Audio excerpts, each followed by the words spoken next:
Student, this is your 10th class chemistry and we were revising lesson number 1 chemical equation and reaction, chemical reaction और equation बोल सकते हैं। ठीक है, इसमें हमने लास्ट टाइम क्या डिस्कस किया था, एक पर्टिकुलर केमिकल रिएक्शन को कैसे लिखते हैं, बैलेंस्ड और अनबैलेंस्ड केमिकल रिएक्शन क्या होती है, एक पर्टिकुलर केमिकल इक्वेशन क्या है, जब उसको सिंपल फॉर्म में रिएक्टेंट प्रोडक्ट के साथ लिख देते हैं वो बैलेंस्ड और अनबैलेंस्ड हो जाती है। आज हम उसके जो स्टेट है वो लिखना सीखेंगे कि एक पर्टिकुलर स्टेट क्या, लिक्विड, सॉलिड और गैस, 3 फेज में होती है ना। आपका जो मैटर है, मैटर के 3 स्टेट होते हैं, solid state, liquid state, gaseous state. तो हम उसको लिखते कैसे हैं, ठीक है, स्टेट रिप्रेजेंटेशन।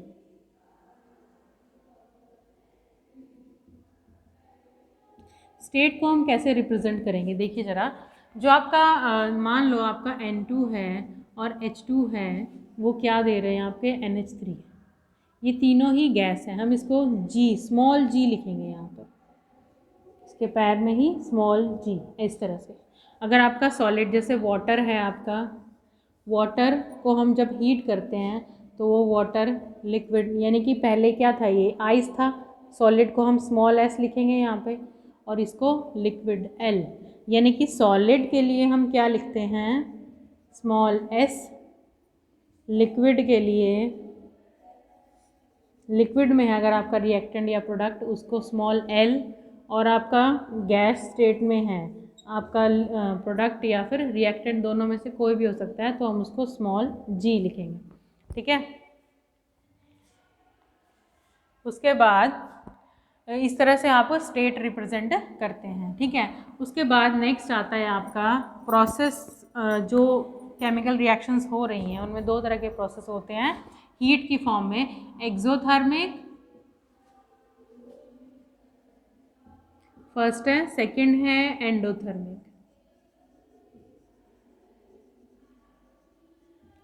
एक्सोथर्मिक और endothermic. Exo means outside, endo means inside. ठीक है, exo means outside, endo means inside. जब आपकी हीट जो है वो रिलीज होती है, हीट बाहर निकल रही है, जिस रिएक्शन में आपकी हीट बाहर निकलती है दैट इज एक्सोथर्मिक, जिस रिएक्शन में आपकी हीट अब्जॉर्ब होती है दैट इज एंडोथर्मिक। मतलब जिस रिएक्शन को होने के लिए हीट चाहिए, ठीक है, वो आपकी एंडोथर्मिक, और जिस रिएक्शन के होने पर हीट निकलती है, एनर्जी निकलती है, दैट इज एक्सोथर्मिक रिएक्शन। ठीक है, एक्सोथर्मिक रिएक्शन का सबसे पहले एक्सोथर्मिक रिएक्शन को डिस्कस करेंगे। फॉर एग्जाम्पल आपका फूड है, ये क्या है आपका glucose, glucose in the form of food. जब हमारी बॉडी में जाता है, ऑक्सीजन प्रेजेंट है ना बॉडी में, ऑक्सीजन उसे रिएक्ट करती है और आपकी क्या जनरेट होती है, carbon dioxide, water, and the main product is energy in the form of heat. ठीक है, energy in the form of heat. आपको बहुत तेज़ ठंड लग रही है, अगर आप कुछ खा लेते हैं, ठीक है, मतलब अगर फूड ले लेते हैं तो क्या होता है, आपकी बॉडी हीटअप हो जाती है, आपको जो ठंड है वो कम लगती है। ठीक है, अगर जिस दिन फास्ट होता है आपका, सर्दियों में अगर आप फास्ट रखते हैं उस दिन महसूस करके देखना बहुत ज़्यादा ठंड लगेगी आपको, क्योंकि ग्लूकोज जो है वो बहुत कम कंटेंट में जाता है बॉडी के अंदर। तो एनर्जी जनरेट हुई है, एनर्जी यहाँ पर क्या है, प्रोडक्ट में आई है ना। जिस प्रोसेस में एनर्जी एज अ प्रोडक्ट आती है उसको हम क्या बोलते हैं, एक्सोथर्मिक रिएक्शन और या फिर एक्सोथर्मिक प्रोसेस। और जिसमें यूज़ होती है, जैसे आपका कार्बन प्लस ऑक्सीजन, उसको हमें हीट देनी पड़ेगी तब वो कार्बन डाइऑक्साइड में बदलेगा। ट्रायंगल का साइन हम किस लिए लगाते हैं, हीटिंग का साइन के लिए। ठीक है, हीटिंग के लिए लगाते हैं।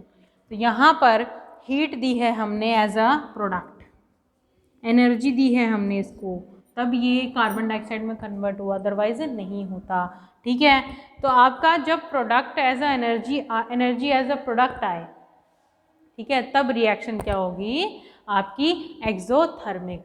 और आपकी जब heat as a reactant use हो, हमने हीट दी है तब वो रिएक्शन हुई है, वो क्या है आपकी एंडोथर्मिक रिएक्शन। ठीक है, उसके बाद नेक्स्ट टॉपिक आता है आपका type of chemical reaction. Type of chemical reaction,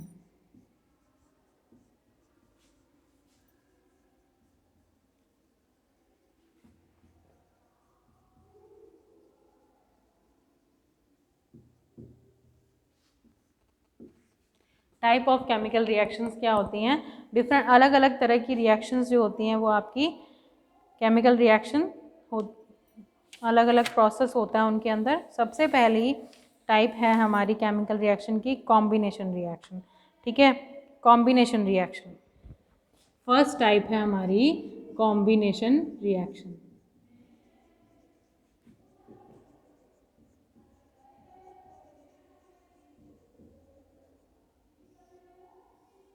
combination reaction क्या होती है? कॉम्बिनेशन रिएक्शन होती है जब व्हेन टू और more substances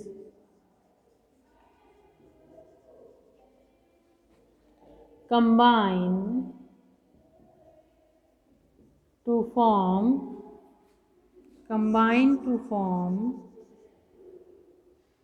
a new substance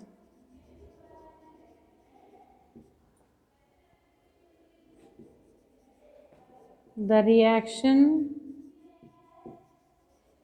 taking place, जो रिएक्शन हो रही है, is called as combination reaction।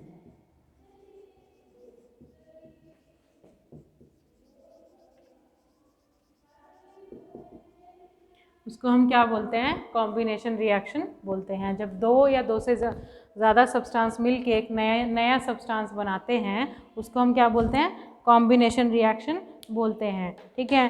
For example आपका Mg+O2 Mg+O2 आपका क्या बना रहा है? MgO, ठीक है। इसको बैलेंस कर लेंगे, ठीक है। उसके बाद H2+O2 मिल करके क्या बना रहे हैं? वाटर बना लेते हैं, ठीक है। इसको बैलेंस कर लेंगे आप, इसको हाफ कर देंगे, ठीक है, बैलेंस कर लेंगे। इस तरह से जब दो चीज़ें, दो या दो से ज़्यादा चीज़ें मिल करके नई चीज़ बनाती हैं उसको हम कॉम्बिनेशन रिएक्शन बोलते हैं, ठीक है। तो कॉम्बिनेशन रिएक्शन दो तरह की होती है, combination of two element to form compounds, ठीक है। दो एलिमेंट मिलके क्या बनाते हैं? कंपाउंड बनाते हैं। जैसे आपके ये एलिमेंट हैं, एलिमेंटल फॉर्म में मिलके क्या बना रहे हैं? कंपाउंड बना रहे हैं, ठीक है। एलिमेंट मिल करके कंपाउंड बनाते हैं, ठीक है। उसके बाद एक एलिमेंट और एक कंपाउंड मिलके नया कंपाउंड बनाते हैं। एक एलिमेंट और एक कंपाउंड मिलके जब नया कंपाउंड बनाते हैं, ठीक है। जैसे आपका एलिमेंट क्या था? एलिमेंट और कंपाउंड, ये तो एलिमेंट का एग्जांपल है। एलिमेंट और कंपाउंड क्या हो जाएगा? जैसे आपका यहाँ पर हम लेते हैं NaOH, ये आपका कंपाउंड है। HCl ये भी कंपाउंड है और ये मिल करके नया कंपाउंड बना रहे हैं, ठीक है। ये नया कंपाउंड बन गया। और अगर आपका कंपाउंड और एलिमेंट जब ऐड होते हैं, जैसे फॉर एग्जांपल आपका NH3 है, उसमें अगर आप एलिमेंटल फॉर्म किस तरह से ऐड कर सकते हैं? कार्बन डाइऑक्साइड है। कार्बन डाइऑक्साइड में अगर आप फर्दर ऑक्सीजन ऐड करते हैं, ठीक है, O ऐड करते हैं इसमें और ऑक्सीजन ऐड करते हैं तो ये O3 बनाता है यहाँ पे, ठीक है। ये रिएक्शन नहीं बनी। आपका यहाँ पे क्या बना? एलिमेंट मिलके कंपाउंड बना रहे हैं। यहाँ पर दो कंपाउंड मिलके एक नया कंपाउंड बना रहे हैं, ठीक है। उसके बाद आपका क्या है? NO का एग्जाम्पल लेंगे हम। NO जब O2 से रिएक्ट करता है आपका NO2 बन जाता है। यहाँ पे क्या बन गया आपका? यहाँ पे क्या बना है? यहाँ पे ये कंपाउंड है, ये एलिमेंट है और आपका क्या बना है? कंपाउंड।